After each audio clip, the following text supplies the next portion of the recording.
হানাফি ও মালিকি হলে জানাজার নামাজের মধ্যে সূরা ফাতিহা পড়েন না কেন জানেননি? আসসালামু আলাইকুম ওয়া রাহমাতুল্লাহি ওয়া বারাকাতুহু। এই সিরিজের আগর পাঠের মধ্যে আমরা জানাজার নামাজ দলিল সহ দেখছি। এই পাঠের মধ্যে আমরা হানাফি ও মালিকি হলে জানাজার নামাজের মধ্যে সূরা ফাতিহা কেন পড়েন না এর দলিল হল জানবো। এর দলিল হিসাবে আমি সাহাবা ও তাবেঈনের 10টা আসর আপনাদের সামনে পেশ করব। প্রথম দলিল আমরা আবু দাউদের 3202 নম্বর হাদিস পাই। আন ইবনে মাসউদ রাদিয়াল্লাহু তাআলা আনহু আন্নাহু সুইলা আন সালাতিল জানাজা হাল ইকরাউ ফিহা قال لم يوقظ لنا رسول الله صلى الله عليه وسلم قولا ولا قراءة। হযরত ইবনে মাসউদ রাদিয়াল্লাহু তাআলা আনহু এর জিকির করা হইছে যে জানাজার নামাজও কোরআন পড়া হয়নি। তখন তাই ফরমায় নবী আকরাম সাল্লাল্লাহু আলাইহি ওয়াসাল্লাম জানাজার নামাজের মধ্যে কোনো খাস দোয়া বা কোনো খাস কিরাআত নির্ধারিত করছেন না। আন আব্দুর রহমান ইবনে আউফ ওয়া ইবনে উমর রাদিয়াল্লাহু তাআলা আনহুম قال ليس فيها قراءة شيء من القرآن। হযরত আব্দুর রহমান ইবনে আউফ আর হযরত ইবনে উমর রাদিয়াল্লাহু তাআলা আনহুমা থেকে riwayat হইল গিয়া তাইনেন দুইজনে কইছেন জানাজার নামাজের মধ্যে কোরআনে কারীমের কোনো অংশ পড়া হয় না। 3 নম্বর riwayat আমরা পাই মুসান্নিফ ইবনে আবি শাইবা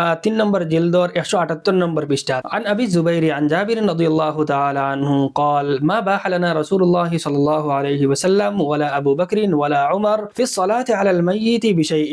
হযরত জাবির রাদিয়াল্লাহু তাআলা আনহু riwayat করেন যে জানাজার নামাজের ব্যাপারে কোনো খাস দোয়া না নবী করিম সাল্লাল্লাহু আলাইহি ওয়াসাল্লাম না হযরত আবু বকর না হযরত ওমর রাদিয়াল্লাহু তাআলা আনহু নির্ধারিত করছেন বয়ান করছেন। 6 নম্বর riwayat আমরা মুসান্নিফ ইবনে আবি শাইবা 11406 এর মধ্যে পাই। আন আবিল মিনহাল قال سألت أبا العائلة عن القراءة في الصلاة على الميت فقال ما كنت أحسب أن فاتحة الكتاب تقرأ إلا في صلاة فيها ركوع وسجود। হযরত আবুল মিনহাল riwayat করেন আমি আবুল আইলার জিকির করছি জানাজার নামাজের মধ্যে কিরাত ব্যাপারে। তখন তাই কইন যে আমি মনে করি সূরা ফাতিহা শুধু ও নামাজের মধ্যে পড়া হয় যে নামাজের মধ্যে রুকু আর সিজদা আছে। 5 নম্বর দলিল عن موسى بن علي عن أبيه قال قلت لفضالة بن عبيد هل يقرأ على الميت بشيء قال لا। হযরত আলী রাহিমাহুল্লাহ riwayat হইল গিয়া যে আমি ফুজালা বিন আবিদ রাদিয়াল্লাহু তাআলা আনহু জিকির করছি যে জানাজার নামাজও কোরআনের কোনো অংশ পড়া হয়নি। তাই জবাবের মধ্যে কইছেন না। 6 নম্বর দলিল মুসান্নাফ ইবনে আবি শাইবা 11408 নম্বর riwayat عن أبي بردة عن النبي قال له رجل أقرأ على الجنازة بفاتحة الكتاب قال لا تقرأ। হযরত আবু বুরদা রাদিয়াল্লাহু তাআলা আনহু কোন একজন মানুষের জিকির করছলা যে আমি সূরা ফাতিহা জানাজার নামাজও পড়িতামনি। তখন তাই কইছেন তুমি পড়িও না। 7 নম্বর দলিল عن حجاج قال سألت عطاء عن القراءة على الجنازة قال ما سمعنا بهذه إلا حديثا। হযরত হাজ্জাজ riwayat করেন যে আমি আতা ইবনে আবি রাবাহ এর জিকির করছি যে জানাজার নামাজও কোনো কিরাত পাওয়া যায়নি। তখন তাই কইছেন যে আমরা এই ব্যাপারে একটা হাদিস ছাড়া আর কোনো হাদিস শুনছি না। 8 নম্বর দলিল মুসান্নাফ ইবনে আবি শাইবার 11460 নম্বর riwayat عن نافع أن ابن عمر رضي الله تعالى عنهما كان لا يقرأ في الصلاة على الميت। হযরত নাফি রাহিমাহুল্লাহ বয়ান করেন যে ইবনে উমর রাদিয়াল্লাহু তাআলা আনহুমা জানাজার নামাজও কোনো কিরাত করতেন না। 10 নম্বর দলিল মুসান্নাফ ইবনে আবি শাইবার 11410 নম্বর riwayat عن الشعبي قال ليس في الجنازة قراءة। ইমাম শাবি আলাইহির রাহমাতের riwayat লিখে তাইন কইছেন জানাজার নামাজও কোনো কিরাত নাই। 10 নম্বর দলিল মুসান্নাফ ইবনে আবি শাইবার 6433 নম্বর riwayat عن إبراهيم قال سألته أيقرأ على الميت إذا صلي عليه قال لا। হযরত ইব্রাহিম নাখাই রাহিমাহুল্লাহ বয়ান করেন যে আমি আলকামা রাহিমাহুল্লাহ এর জিকির করছি যে জানাজার নামাজও কোনো কিরাত করা হয়নি কোরআন শরীফ তিলাওয়াত করা হয়নি।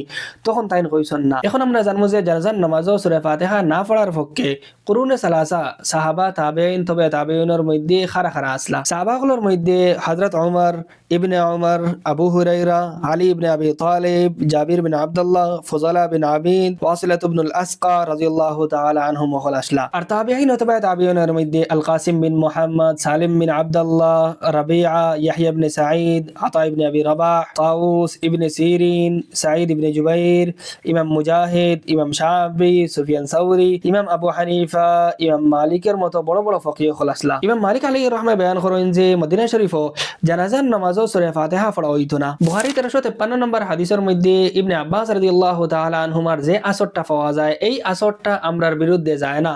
কারণ এই আসরের মধ্যে হযরত ইবনে আব্বাস রাদিয়াল্লাহু তাআলা আনহুমা সানা পড়ারে সুন্নাত বুঝাইছেন। অর্থাৎ সূরা ফাতিহা বা অন্য কালিমাত দ্বারা আল্লাহ তাবারক ওয়া তাআলার যে সানা বা তারিফ করা হয় অখটারে তাইন সুন্নাত হিসেবে আখ্যায়িত করছেন। হানাফি হলেও দোয়া ও সানা হিসাবে সূরা ফাতিহা পড়ারে জায়েজ হন। ইবনে মাজাহ 1453 এর মধ্যে হযরত ইবনে আব্বাস রাদিয়াল্লাহু তাআলা আনহুমার সূরা ফাতিহা পড়ার কথা পাওয়া গেলেও নবী আকরাম সাল্লাল্লাহু আলাইহি ওয়াসাল্লামের আহাদিস আর আসারে সাহাবার মধ্যে সানা ও দোয়ার কথা খুব বেশি পাওয়া যায়। এই কারণে হানাফি ও মালিকি হলে নবী আকরাম সাল্লাল্লাহু আলাইহি ওয়াসাল্লামের ফাতিহা পড়ারে দোয়া হিসাবে মনে করেন। আর দোয়া ও সানা হিসাবে পড়ারে জায়েজ হইন। এরপরেও যদি কেউ এই হাদিস দ্বারা নবী আকরাম সাল্লাল্লাহু আলাইহি ওয়াসাল্লামর দোয়া হিসাবে সূরা ফাতিহা পড়ারে মানতে চাইন না, তখন এই হাদিস দ্বারা সূরা ফাতিহা জানাজার নামাজের মধ্যে পড়া জায়েজ হওয়া তাকে উর্দে কোনো সাবিত করতে পারত না। ইবনে আব্বাস রাদিয়াল্লাহু তাআলা আনহুমা সহ অন্যান্য যত সাহাবায়ে কেরাম রাদিয়াল্লাহু তাআলা আনহুমার জানাজার নামাজের মধ্যে সূরা ফাতিহা বা অন্য কিরাত পাওয়া যায়। এই জায়গা হলো